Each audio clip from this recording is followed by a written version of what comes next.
जब सुनील दत्त ने अमिताभ बच्चन की आवाज को कह दिया था पहाड़ी कव्वे की आवाज और अमीन सयानी ने अमिताभ बच्चन को नौकरी देने से कर दिया था इनकार। दरअसल दोस्तों, अमिताभ बच्चन ने अपने स्ट्रगल के दौरान कई बार रिजेक्शन झेलना पड़ा था। यह रिजेक्शन उन्हें कभी अपनी हाइट की वजह से और कभी अपनी आवाज की वजह से झेलना पड़ा था। अमिताभ बच्चन ने साल 1969 में 7 हिंदुस्तानी से हिंदी सिनेमा में कदम रखा था, लेकिन यह फिल्म फ्लॉप साबित रही और पहली ही फिल्म के खराब प्रदर्शन के कारण अमिताभ बच्चन को दूसरी फिल्म में काम मिलना मुश्किल हो गया था।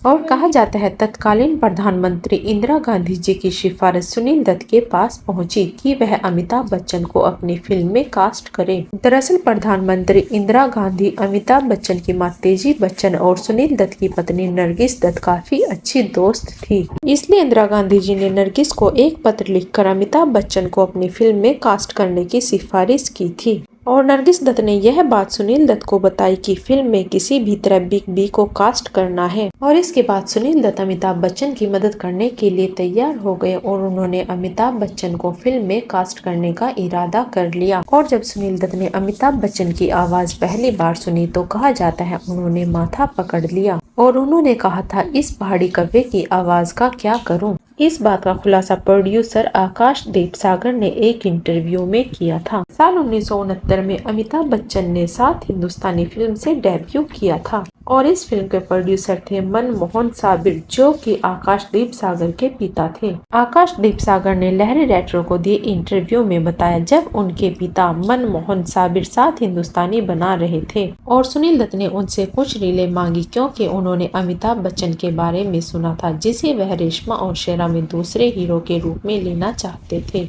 आकाशदीप ने आगे बताया ट्रेल देखने के बाद उनके पिता और सुनील दत्त साहब अजंता लॉबी में बैठकर शराब पी रहे थे।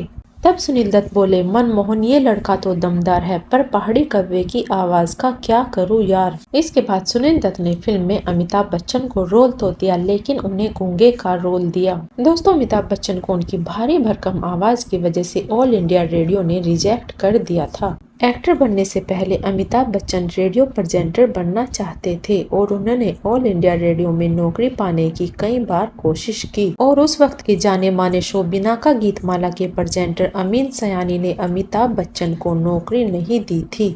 हालांकि बाद में उन्होंने कहा था उन्हें इस बात का पछतावा है कि उन्होंने अमिताभ बच्चन को नौकरी नहीं दी थी। दोस्तों, ये थे सदी के महानायक बिग बी से जुड़े कुछ किस्से। आपको कैसे लगे हमें कमेंट में जरूर बताएं।